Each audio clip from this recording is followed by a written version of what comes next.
What's the best nickname? Oh no. I heard we call him like Braxtonian or something like that. Yeah, let me pause this real quick. They don't have two. Brax. First, we did the ones where they were pretty easy, right? Where you just pull out like a two and that was easy. And then yesterday we learned about the ones where we pull out a fraction and everything else after that was still relatively cooperative, I think. And then what happens today is I went out of my way with these to just make sure that every single problem has got some decent level of discomfort, some of them more than the others. And I just think it's important that we understand that we continue to just embrace the process. No matter how many fractions and bumps in the road we hit, we have to continue to embrace the process of how do we find the middle number and how do we find the identity of the back number? Those are our two big hurdles, right? And the way we've been doing it won't change. It's just the annoyance factor will go up just because there's going to be a lot of big fractiony kind of things, right? Yeah, okay, good. Okay, well, having said that, let's get going. Um, I tried to do these in the best order that I could. And I did the same with the assignment. The assignment goes from easiest to hardest. Number 8 on the assignment, I think, will be the one that you might invent some dirty words. I don't know. We'll see. So anyways, it's going to look pretty innocent. And I don't think you're going to be too upset with this one. We'll see. You can give me a thumbs up, thumbs down, or preferably no other finger gestures when we're done with this lecture. Okay, only thumbs, please. Thank you, Riley. Please. All right, so listen, we do what we have been doing for, I think, 3 days before this now. And that is, if there's anything on the x squared, we pull it off, which there's not. So I thought I'd start us with one of these. So we're just going to relocate the minus 3/4 to the back. Okay. And then we're going to do the thing we've done. I don't know if I should say 100 times, but I feel like it's probably been 100 times, like between our completing the square and all of our assignments and practice quizzes. And I think it's been a lot, right? So remember, our goal is to make a square right there. That was a rhyme. And so we faithfully do what we've done. We look at the number in the middle. His name is 3.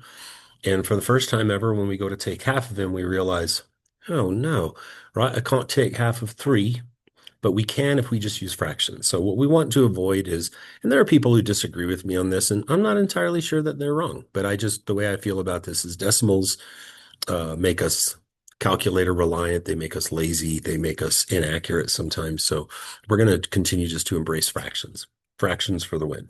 What's half of 3? Yeah, let's avoid mixed numbers too. So let's avoid mixed numbers until the very end. You'll see. So what is half of 3? It is 3/2. Anytime you have to take half of an odd number, you should just put the odd number over 2. Mixed numbers in the middle of a problem really cause issues, right? We wind up just having to turn them right back into improper fractions anyways. So like, what's the point? So let's keep everything as fractions. Improper, whatever, doesn't matter, but fractions. And then we're going to take that plus 3/2 because that's half of plus 3, and we're going to square it. And I think you guys probably know this, but how do you square a fraction? Oh, shoot. Take a shot, just a flyer. Swing for the fences. How do you square a fraction?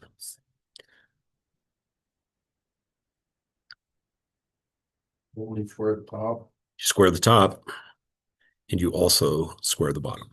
So that'll be a really essential skill for today and Monday when we're working on these a lot. So when you square a fraction, you square the top and the bottom, and the magic number here is 9/4. So we're going to add 9/4 right here. And because there were no parentheses in this problem, because I didn't have to pull out a thing off the front, then that 9/4, that is his true identity, right? So we don't have to do the next step where we reveal who he is. He is who he says he is. And so how are we going to erase his footprints? We're going to take away 9/4 from the back. Now, writing this number down I continue to say this. I try not to, well, I don't, let me say this. I don't try to be passive aggressive, but I continue through different means, sarcasm, the direct approach, whatever, to remind you guys of how ungodly critical it is that you write down this number before you square it. And I will say, if it's just a dumb little +2 and you're good at this, then you probably don't need it. But here it's really essential because for the first time ever, I'm going to ask you to factor this. I've never asked you to factor a quadratic trinomial with fractions in it, ever, never. But at this point, I am. And so I would get stuck. If I were in your seat, I would get stuck. I would know this, right? This ain't my first rodeo. But then this is when that +3 halves that we wrote down up in the corner is so critical. Because then I don't even, as I've said, I don't even have to know how to factor. I could just copy the +3 halves and it is a successful factorization. So today, more than ever, it becomes critical that when you take half of the middle number, that you write down what it is, including its sign. If it's a minus, write down -3 halves. If it's a plus, write down the plus, because we're going to copy that in its entirety into our factored square. Got it? And then on the back, we have a simple fraction problem with, they already have the same denominators, which I think you'll find often to be the case with these. Not always, but most of the time. What's -3 minus 9? It's -12 over 4. And what does that equal? -3. And it's done. Okay, so not much burn there, right? Not too bad. We are, though, going to express what the vertex is. And this is where I will use a mixed number. And we can discuss why this is in just a moment. But the vertex, I will tell you, you'd be best off to express the vertex as -1.5, -3. Like I said, at the end, it's okay because I don't have to work with it anymore. Why is it better to have my x coordinate as a mixed number than an improper fraction? Easier to understand that. It's easier to understand. If I said to Nick, hey, Nick, I need you to go graph this point, he's not going to struggle with that because I have it as quite literally, Nick, go left 1.5 spaces and go down 3. And that makes a lot more sense to the human brain than, hey, Nick, I need you to go left 3 halves. That just is weird, right? So at the very end, if you get improper fractions for your coordinates, uh, make them mixed numbers. You don't have to, but you should. I'm not going to, on the quiz, I am going to have you graph on this last assignment, by the way, but I will just tell you some future info. I'm not going to have you graphing on the quiz next week. So I feel like we're going to do one more assignment here. Oh, you know what? Never mind. I took the graphs off this assignment too. So that's good news, right? Great news. So we'll just stop here. I forgot I was a last minute choice last night. I was really busy. I forgot what I did. So yep, we're done with that. So if you had to graph it, could you? You could. Yeah, you'd go left 1.5, down 3, put a dot, and then you would just do your normal out 1, up 1. And that's that. Questions there? All right, let's do now the next 5 examples all have something that we have to pull out. Okay, and I started us nice and light on this one where we're going to pull something out, but it's not going to be very mathematically intrusive.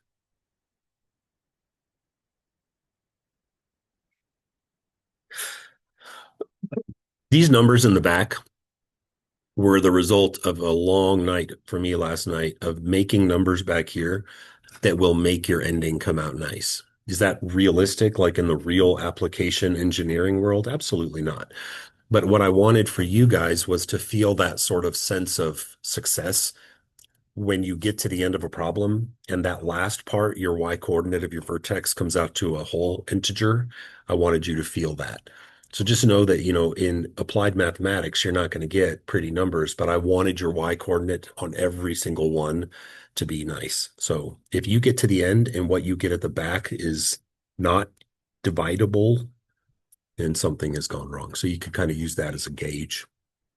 What are we going to pull off the front? Just the negative. So again, not a real mathematical, like big thing, but it is going to be negative. And then as we keep doing, we're going to copy down the x squared. What's going to go after the x squared? Yeah, so we're going to put minus 13x. We're going to leave some space, and then we're going to move Mr. Negative 189 over 4 to the back. Same, right?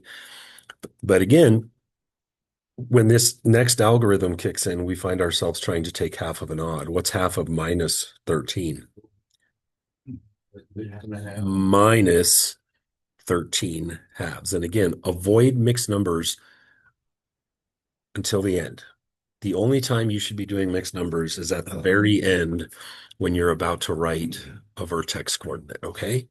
So prior to that, remember, I don't want 6 1/2. I don't want 5 1/2. I don't want 4 3/4. I want just improper. You should too, but trust me, it's a lot easier to work with. So if I take minus 13 over 2 and I square it, the cat's out of the bag. You guys now know how to do this. What do we get? We get 169 over 4. That's just, again, squaring the top and squaring the bottom. So we're going to add 169 fourths. But as we've learned, and this has been in both assignments, I think, what is the real identity of that red number? Who is he? He's not what he says he is. What is this plus 169 fourths? He's really a minus 169 fourths. And again, his identity is revealed by multiplying the negative that we pulled out by him. We ask ourselves, what is his actual net impact on the equation? He's a negative, so how do we erase his footprints? By adding. And it looks to people who aren't paying attention like we just did the same thing twice. But again, we did not. The first one was an actual subtraction, and the second one had to be an addition to erase his footprints. So we'll go ahead and proceed with the left-hand side, which is f of x equals the negative of something squared. I apologize for what's going on out there. It's just completely unacceptable. So good job. And again, that number is the key, right? So we're going to take the minus 13 halves and we're going to bring it down. Good. And then at the back, we're going to check the math and see how it maths out. And this is going to be your own little kind of fly by the seat of your pants answer key as you go. What is negative 189 plus 169? It is not 20. It is negative 20. And negative 20 over 4, that feels good, right? That is equal to negative 5. So we can now say that the vertex of this parabola, and now, Riley, I'm ready for all your mixed number nonsense, because what is the x coordinate of my vertex? 6 1/2.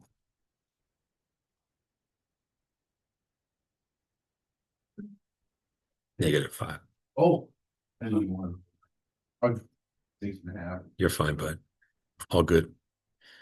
Okay, 2 down. Still feeling good? All right, let's keep going. Number 3.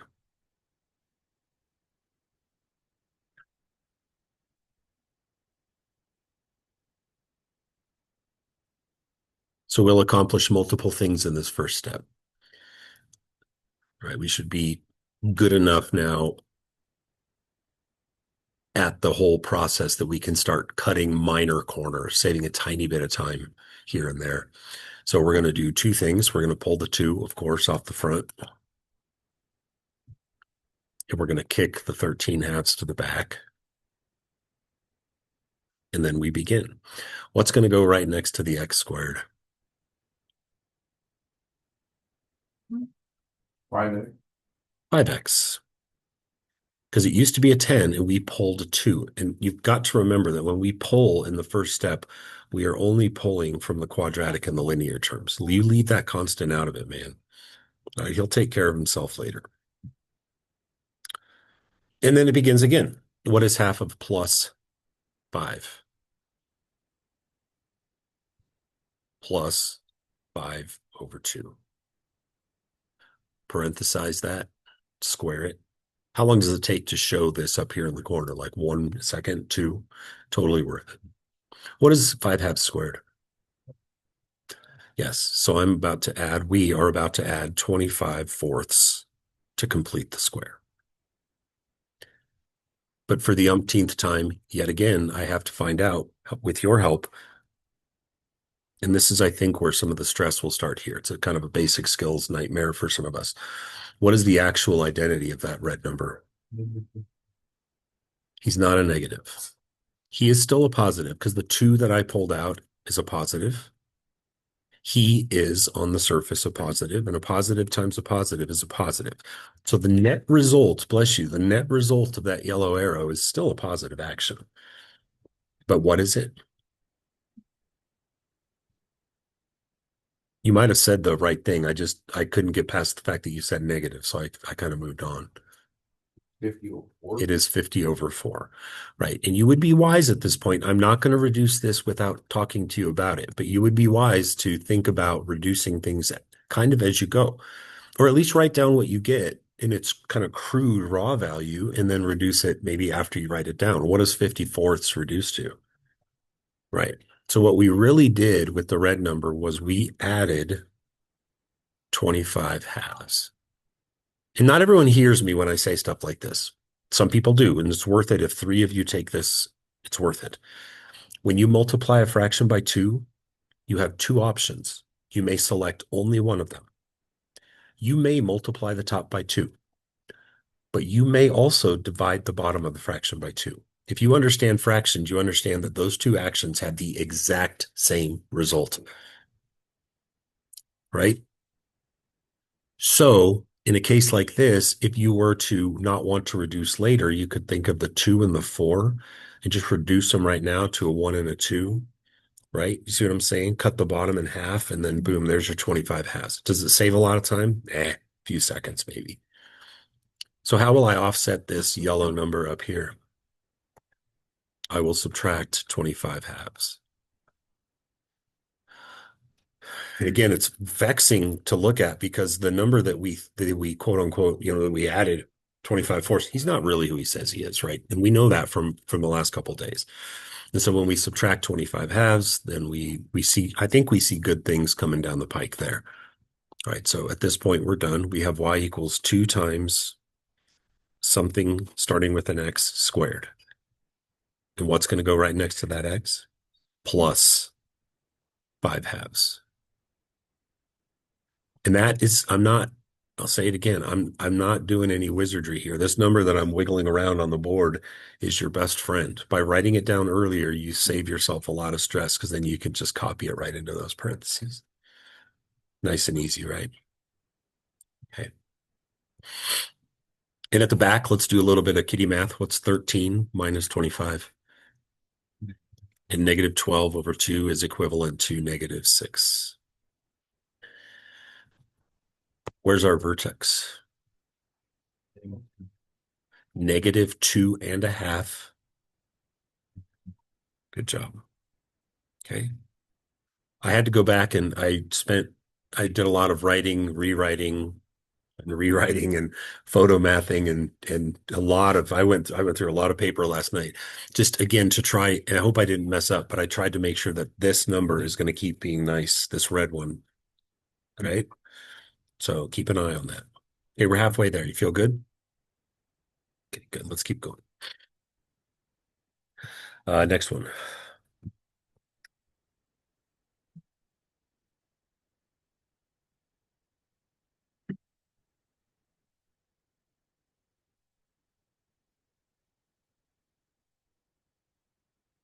And as much difficulty as you're about to encounter with this problem, I still think it bears asking the question of how much more difficulty might I have had if I tried to approach this and find the vertex doing the negative b over 2a method. Maybe that's a personal choice, but I feel like I don't like that other stuff, man. Doing that little negative b over 2a and then plugging that sucker back in, man, that feels, we do it, but it's kind of nasty, huh? All right, let's get to it. What are we going to pull off the front? The half. No questions asked. Whatever's attached to x squared, we're going to pull it out. We don't even call it a GCF. We just call it a CIHT because I have to factor or something. I don't know what you want to call it, but yeah, I just made that up. But the point is like I don't care if it's common to anything else. It's just what it is. And then I'm going to copy down my x squared. I'm going to leave a bunch of space in my parentheses, and I'm going to remove 137 twelfths from the picture. Phew. And again, I have done exactly zero math, zero. So we get this far. Now comes the first of our hurdles that we talked about, and that is discovering what goes here, one thing at a time. And how do we calculate this? Morgan and I were talking about this yesterday, and there's a very robotic, repetitive, 100% success rate method. What is it? I will write this down. I never had written it down before we had this conversation yesterday, but just for those of you that like concrete things, formulaic, repeatable things, right now in your notes, take that like I just did and circle it. Put a box around it. Give it a name. A. The second thing you're going to do is you're going to take the number you just pulled out, put it in a box, give it a name, call it B. You won't do this for long. Eventually, you won't need this little tactic. But the point I want to make is that when you get stumped, you go, I'm having a hard time finding the middle number. My first question is, did you box these up? Did you identify them? And the way to find the middle number 100% of the time, I don't take that lightly, 100% of the time, to find the number in the middle, you take A, you divide it by B. You already knew this. I just thought it might help you to see it kind of written out, just in concrete, no nonsense kind of language. So here's what it looks like. A divided by B. Got it? We all okay with that if I say divided by, but I write times and flip it over? What's that equal? It equals negative 6/4. But before I reinsert it into my problem, I'd rather make him the best version of himself. What is he actually? He's negative 3/2.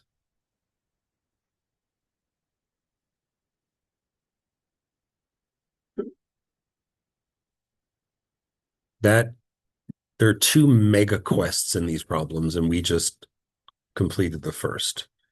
Finding the middle number is huge. Got it? A divided by B. The next part of this, I don't need A's and B's for this. I just need you to repeat a process that we've done dozens and dozens and dozens and dozens of times. And that is take the middle number, negative 3/2, and take half of it. When you take half of a fraction, how do you think you do that?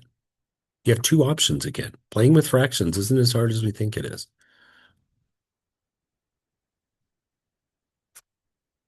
Careful how you say that. When I take half of a fraction, I have two options. Option one is I can double the bottom. You ponder that all you want. It's a fact. If you make the bottom of a fraction twice as big, you just rendered the entire fraction half as big. Think about that, right? What's your other option if you want to make a fraction half as big? You can take half the top. Why is the second option not practical when we're examining this number? Why can I not take half the top of 3/2? Because it's odd. So I always have a choice. If I want to cut a fraction in half, if I can, I'm going to cut the top in half. If the top is an even number, sign me up for that. But if the top is odd, then I defer to the second option, which means half of the guy with the purple arrow pointing to him is -3 over twice as much. Okay, so be careful how we use our words multiply and divide. Nasty? A little bit? Okay, let's square that. What do we get?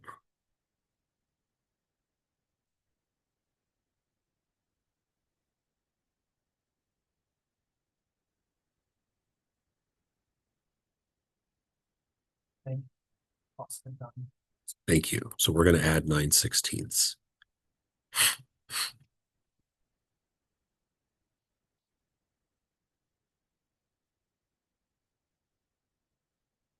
So now we're on to the second big mountain, the big hurdle, and that is to reveal this guy's identity. And again, if you want something concrete to hold on to, let's put a box around this guy. Let's give him a name. How about C? And if I'm someone who takes really good notes and I'm just like, man, I have no idea what's going on right now. Oh God, I'm going to fail this test. I'm having a panic moment. Let's have this that we can hold on to this, like, holding on to a friggin' pole or something in the middle of a huge storm. Like, just rip this. Next thing you're going to do, you've done this before, is you're going to multiply B times C, right?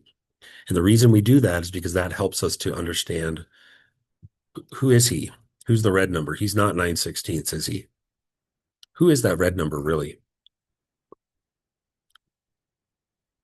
Take B times C. Here, I'll write it down for you since you're giving me the silent treatment. There's B times C. What is that? It is 9/32. It's a positive times a positive, which means the net result of that action that we did was we actually added 9/32. And how are we going to offset that? We're going to subtract 9. I think I wrote this problem down wrong. Oh, I did. I copied this down wrong. Um, is this the original problem right here? Yeah, my bad. These are supposed to be 3s. Did you see what I just changed? I apologize. I thought, why would I didn't want to write you one where you had to find an LCD between 30 seconds and 12ths. Those are 32ths. So we're going to take that 9/32, which we just identified, and we're going to subtract 9/32 from the back. And then we're going to hope for the best. That's it. What is 137/32 minus 9/32? It's 128/32. And what is 128/32? 4. And there's that kind of validation that we must be doing something pretty well if that worked out for us. That's a mess, isn't it? And the last two are going to be just like that too. So real dirty. So you got to hold on to that A divided by B first, hurdle number 1, B times C second, mega hurdle number 2, and then it should be smooth sailing. It's hard to believe. You look at this pink or purple, red and yellow and white, just dumpster fire of a mess that it's going to clean up so quickly, so nicely. You get 1/2 of X minus 3/4 squared plus 4. Where's the vertex at? 3/4 and 4. Got it. You ready for round 5? Don't worry, Monday's just going to be all work, dudes. We'll probably do one together to start class, maybe 2, but it'll just be work time. I'm not this is it. It even says on the assignment, this is our final level of difficulty. And I did write enjoy with a happy face, just to, cushion the blow a little bit. Why not? It's like you go to Buffalo Wild Wings and they drop off the hottest hot wings that have been known to melt steel, and then they say, enjoy your meal. Like, thanks, appreciate you.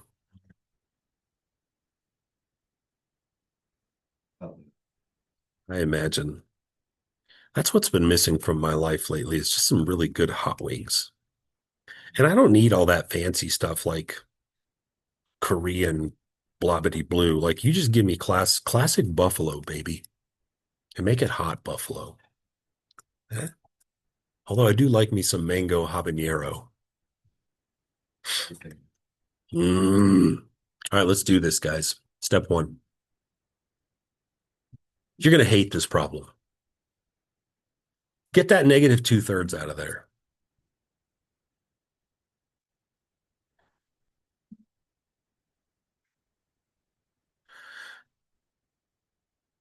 And it begins.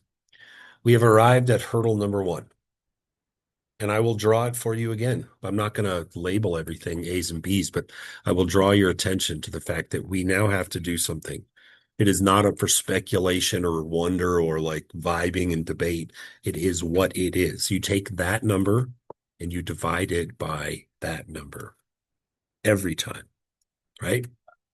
So we're going to do -8/15 divided by -2/3.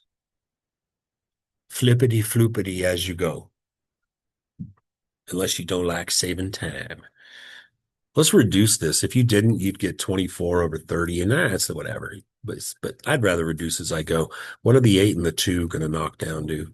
4 and 1. How about the 3 and the 15? 1 and 5. So what's the overall net result of that thing we just did? +4/5.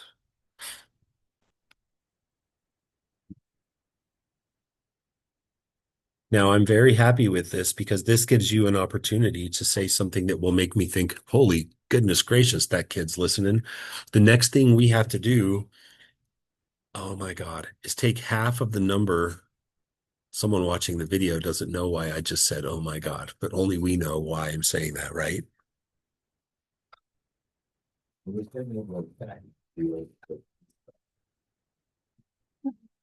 The next thing I need you guys to do is take half of the number that I just circled in yellow. How do you do that? To take half of a fraction, you have two options. You can double the bottom or you can take half the top, which in this case, I can do. Heck yeah, sign me up for that. What's half of +4/5 +2/5? Square it. What do you get? 4/25 is the number that we're going to add to complete the square.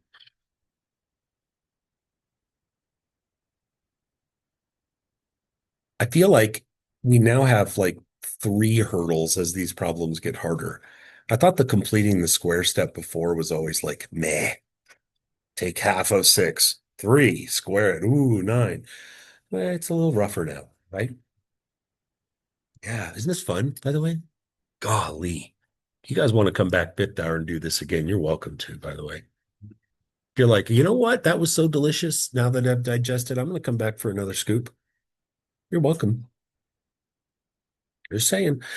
The next step is to identify the actual identity of the red number, and we do that as we always have by multiplying the yellow arrow. So we're going to take -2/3.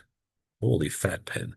-2/3 times 4/25. And a good mathematician will always look and say, could I reduce early? And the answer in this case is no. 3s and 4s and 2s and 2s and 25s and all that, they're all just a big mess, right? So having said that, we're just going to say what we get is what we get. The net result of that yellow arrow overall is -8/75. And how are we going to offset a -8/75? We're going to add 8/75. And we made it. Y equals -2/3 of, and anyone who gets stuck right now, you get zero sympathy from me.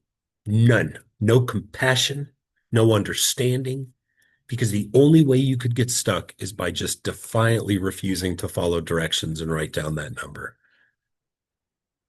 So you'd get nothing from me, just a cold stare. And then at the back, you got to do a little bit of kitty math, and the kitty math ought to be pretty simple. What's -158 + 8? -150. And what's -150 divided by 75? -2. And we've come this far. Let's see this through. I have one more example on my note card. Let's do this in 6, 7 minutes. 6 or 7 minutes. Oh, sorry. Okay.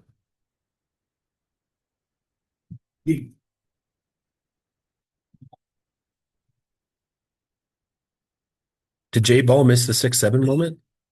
I- it was- Trying to cut back? All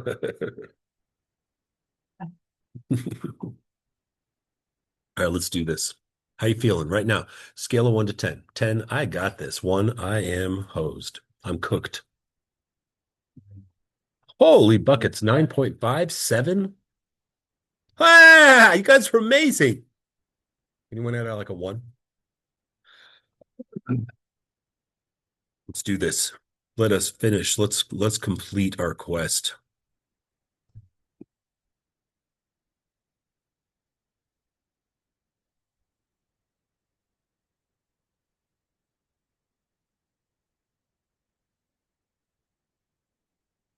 I'm going to pause the recording while I say this.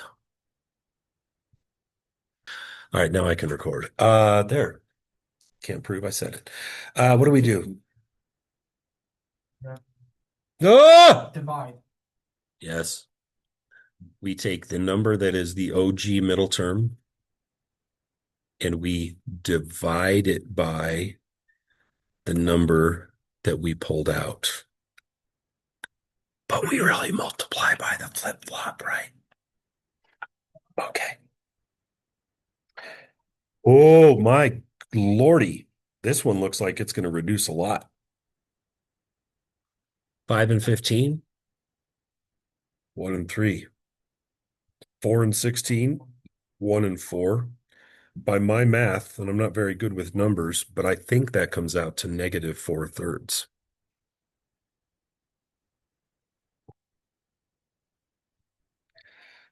Next step.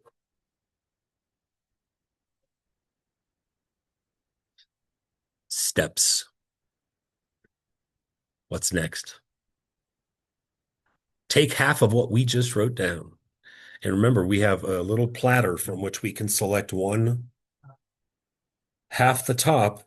But if that fails, double the bottom. But I'm like, I can take half the top. Again, 2 problems in a row where I can take half the top. Half of negative 4/3 is negative 2/3. Square it. What do you get? So we're going to add 4/9. 4/9, of course, going in air quotes because he's an impasta. Next step is to reveal the actual identity of the number in the back, which is to multiply this long yellow arrow out. The yellow arrow is your friend. So we are going to do the number that we pulled out times the red imposter. I should write that in red. Look at me. Hold on. Let me use my colors better, like a champ. Ooh, except purple doesn't match. Whatever. All right. So you get the idea. So what is the net result of what we just did? It is actually, we subtracted 16/45. And how will we offset subtraction of 16/4? We will add 16/40. We will add 16/45. And that's the end, pretty much, right? Does the math? Does it check out? Is it going to work? Let's hammer out this left side first. So we get y equals negative 4/5 times something squared. What goes next to the x? Minus 2/3. And at the back, what is 254 plus 16? And what is 270 divided by 45? Exactly 6. And I don't know if we did it on the last problem. I think I might have forgotten, but it's okay. Where's the vertex on this one?